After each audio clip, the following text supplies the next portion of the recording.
Alright, YouTube, it is the Bat Nerd, and I am back. So, with the recent movie Shazam Fury of the Gods now released, I thought now would be a time to rank all 12 movies in the DCEU.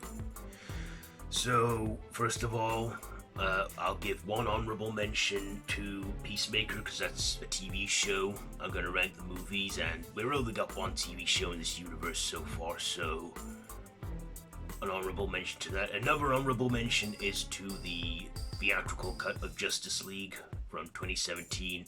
That movie was a bit of a mess, and I think the Snyder cut is worthy of being canon. To me, it is canon. So, let's, get on with the ranking. So, all 12 movies, my personal opinion.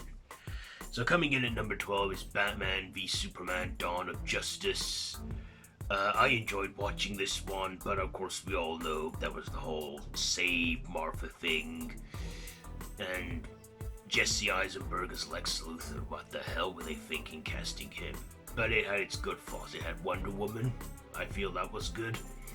We had, Gal Gadot there. We had, Henry Cavill as Superman.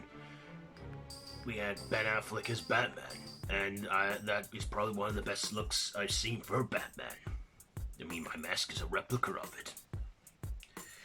So, number 11 is Suicide Squad. This movie was a mess. It was dark. It was a bit dull. It was cliched. I think the PG-13 rating really hurt this one.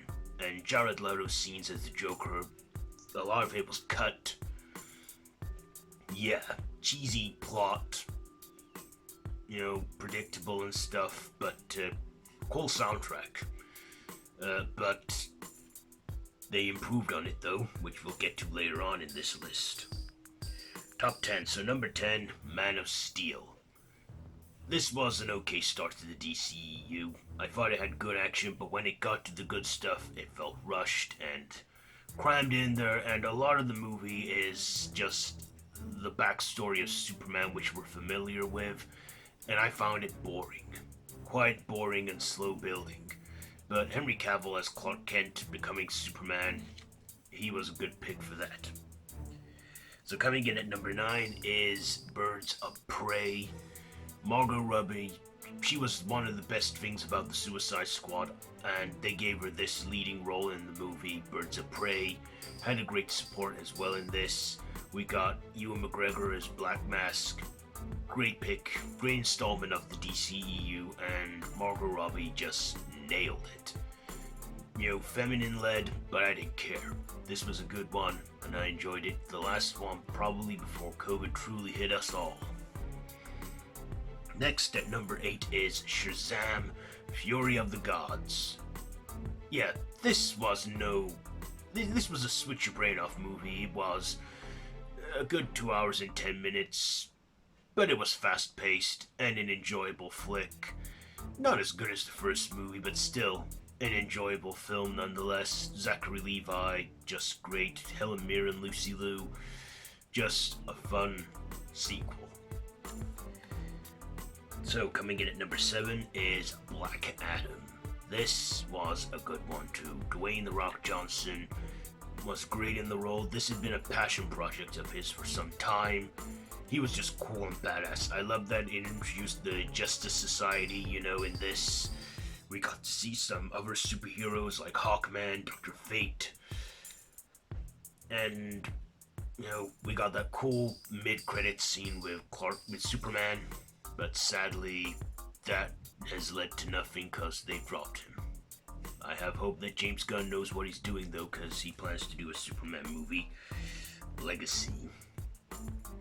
Coming in at number 6 is Wonder Woman 1984. Not as good as the first movie, but enjoyable. It was greatly 80s setting I loved. Gal Gadot, beautiful as ever. Chris Pine returning in a wishing role where he was a different guy or something. I mean, what was with that? But still, an entertaining movie, and it's a shame it never got to go out in theaters. It really was because of the pandemic. But it hit HBO Max at Christmas time, so it was a nice Christmas treat. Coming in at number 5 is Aquaman. Yes, Jason Momoa. Yeah, he wasn't blonde, but I didn't care about that. He was still badass and cool as Aquaman. We had some great supports in this, including Nicole Kidman, Dolph Lundgren, Willem Dafoe. Then we had Amber Heard. Let's just say I don't think people are going to be as fond of her given the crap she put Depp through, but she was good in this movie. But that's a recasting I won't mind seeing happen if they ever do that. And I look forward to the new one that's coming out this year at Christmas time. So yeah, Aquaman. Number 4 is Shazam, the first Shazam movie. An enjoyable flick. I feel this was the first time the DCEU decided, you know what, let's not be as serious. Let's just loosen up, have a bit of fun here, and it's not too much seriousness. Have seriousness in there, but add some comedy, some coming of age, some feel-good vibes, which I liked. At number 3, it is The Suicide Squad. So, obviously, with this one, James Gunn has impressed DC enough to get a place as like a CEO, and he is now doing that. I mean, obviously, Disney did take him back, because they needed him to finish Guardians of the Galaxy, which I'm glad they have done, and we've yet to see it, but, yeah, now he's with DC and he plans to make that better, and I have hope that he's gonna do good. But this one, The Suicide Squad, just so much better than the previous movie. Harley Quinn, Margot Robbie, she was perfect. I'm glad they brought her back. This had some shock kills, some violent moments, some comical moments, and I enjoyed the hell out of that. Fun flick, and definitely worthy of the R rating. And my number 2 pick is Wonder Woman. This, I feel, was the first time I sat and I actually enjoyed a DCEU movie. I didn't get bored by the opening or the pacing. I just enjoyed the hell out of it, and I was like, yes, this has got my attention. It's got me on board. I'm invested in this. Let's go. And, it is just a fun flick. Gal Gadot, perfect. And Chris Pine, great. Ares is the true villain, brilliant. It's just a nice historical war fantasy flick, and I truly enjoyed it. So, number 1, it is Zack Snyder's Justice League. Now, apparently this one isn't canon, but like I said, I'm considering this one to be canon because it is so much better than the theatrical cut. In fact, I would have been happy waiting for this one. I would have been okay with the delay. Because Zack Snyder sadly had to drop directing duties due to a family tragedy.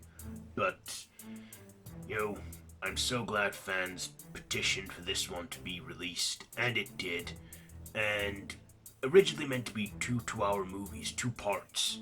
But it came out as one big 4-hour movie. So watching it is a bit of a time commitment, but so worth it. I really enjoyed watching it. So much interesting stuff, way better stuff put in there that were cut from the theatrical version.